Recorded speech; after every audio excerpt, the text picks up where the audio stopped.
Good morning. My name is Clinton Draper. I am a teacher and studio owner at Distilled Pilates, which is a Pilates studio based in North Vancouver.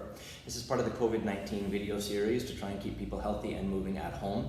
I got some requests for some work to help to release tension in the neck and the shoulder girdle, and I decided to do this as a seated series in that this way you could maybe do this in between hours of screen time, emails, working at home, whatever your current reality might be. So start seated upright on a chair. Ideally it's a chair that doesn't have any arm rests, in that way your arms will be able to move a little freer.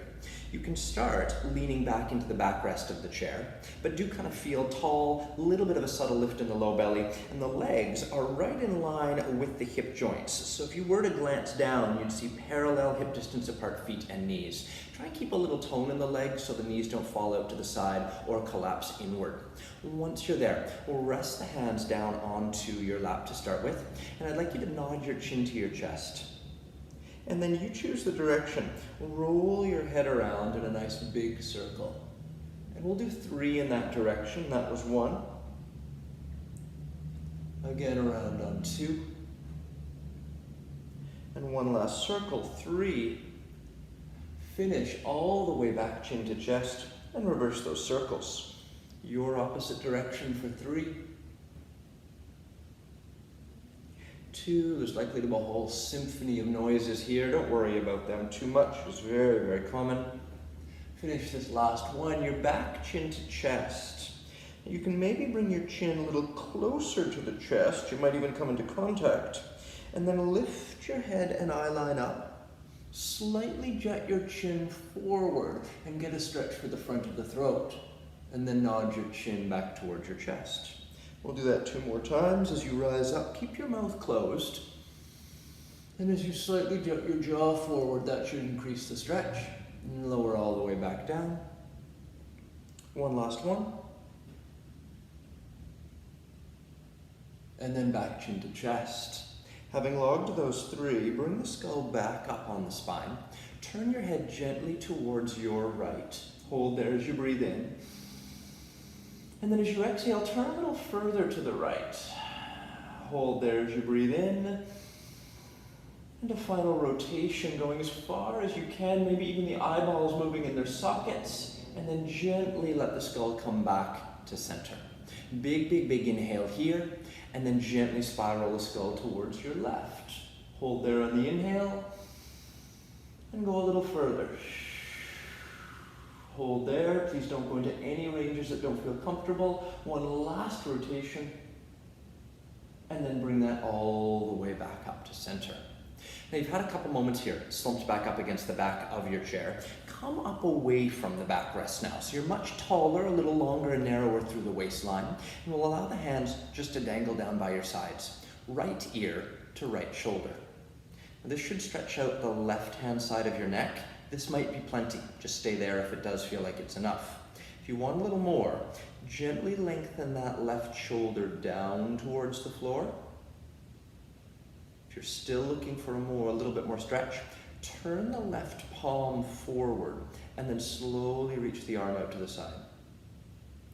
Take your time. You should feel a tingle that kind of radiates down through the bicep and into the forearm, maybe all the way to your palm. Just come to parallel to the floor with that arm.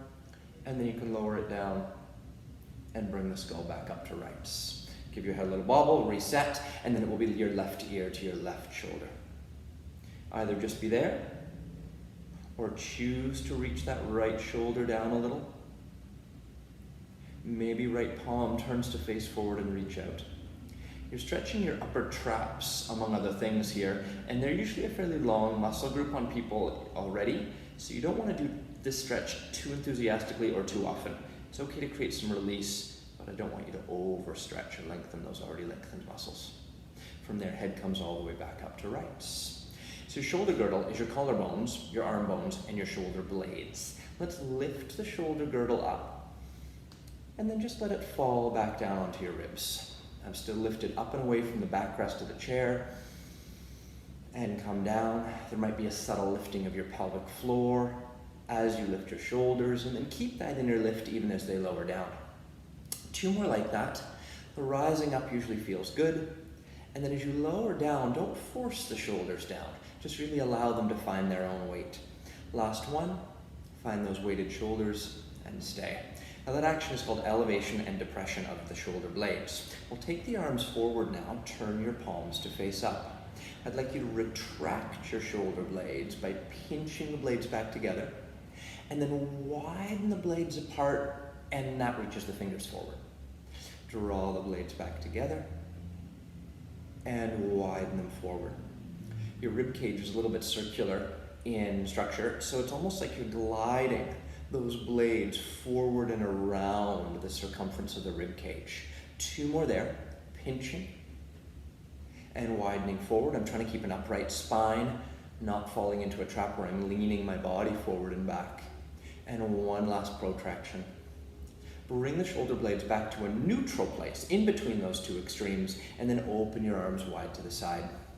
I'd like you to peel your fingertips back, reach up through the heel of the hands to widen the chest, and then drift those arms back until you feel a bit of a stretch in the front of your chest. Pecs, front of shoulders, maybe biceps, all those places that tend to get a little tighter on us when we're logging a lot of screen time. Take 1 more long breath there. And then you can just track the arms forward so they're in your peripheral vision. So if you wriggled your fingers, you'd be able to barely see them. Take the arms down by your hips, still slightly in front of you. And then open the arms out to the side and take them up and over your head. We'll do that a couple more times. We started with elevation and depression of the shoulder blades. We went into protraction and retraction. The final action that those blades are capable of is that they can actually rotate on the rib cage. So as you take these actions, visualize the shoulder blades themselves rotating and then coming back down as the arms come down. And we're trying to do this without too much elevation, depression, protracting, or retracting, those other actions we already explored. So they're fairly still, they just rotate in place and then come down. Last one, take the arms up and stay. Clasp your left wrist and then just take yourself over into a little bit of a side bend. It's really more of an upper diagonal reach than a true side bend, so that hopefully you stay weighted on your left hip. Hold there for a moment, and then bring that up to center. Change the grip. You're now grabbing your right wrist and take yourself over. I know that'll be all reversed and confusing on the video, but as long as you're doing your other side, you're good. And then bring that all the way back. From here, allow the arms to release apart. You'll turn the palms to face. I know that's not visible in the video, but it will be in a moment. As the arms open out, lift your upper chest a little bit. And then I'd like you to look back forward towards the screen or to your horizon line as the arms come back up. Let your chest lift grow a little taller. And then bring it back. And you kind of knit those low front ribs in as you come back, so you end up back in your neutral places. 3 more there. Getting into a little bit of an upper back bend, a little bit of a lift of the sternum. Dance, sometimes this is called a high lift. Kind of a glorious movement, and come back. 1 last one. As you do take that high lift, keep your abdominals engaged in the front so you don't feel compression in your low back. If you are feeling that, don't go quite as far. And then come all the way back.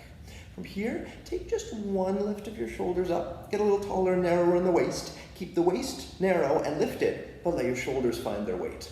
1 arm comes down low by your hips, it doesn't matter which, and then scissor the arms. And we'll go 5, and 4 is 3, on 2, and 1 last one.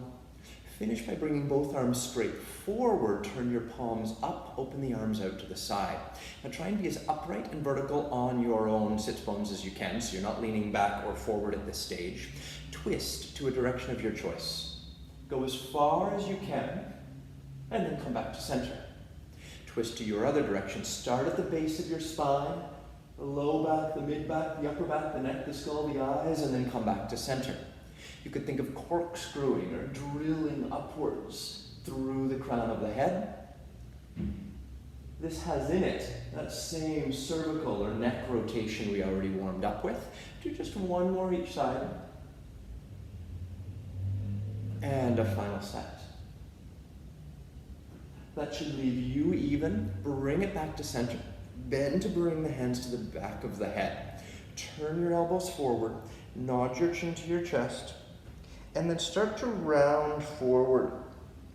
And it's as though you were going to put your nose on your navel. So you're spiraling in on yourself, like the spiral in a snail shell or the spiral you'd see in a fern, a young fern, like a fiddlehead green. Slowly roll yourself up through your spine. Once you are all the way back up, you can allow those arms to release down in towards your lap. This wasn't meant to be a feel the burn workout like some of them hopefully were, but I do hope that you feel looser and a little more opened up across the front of the chest, the shoulders, the neck, maybe the upper back. If you can log this 10-minute cycle in at various points during your day, that would be great, just to release some of the accumulated tension of all the screen time we are all logging. I wish you a wonderful day, stay safe, stay kind, and we'll hopefully see you at the studio soon.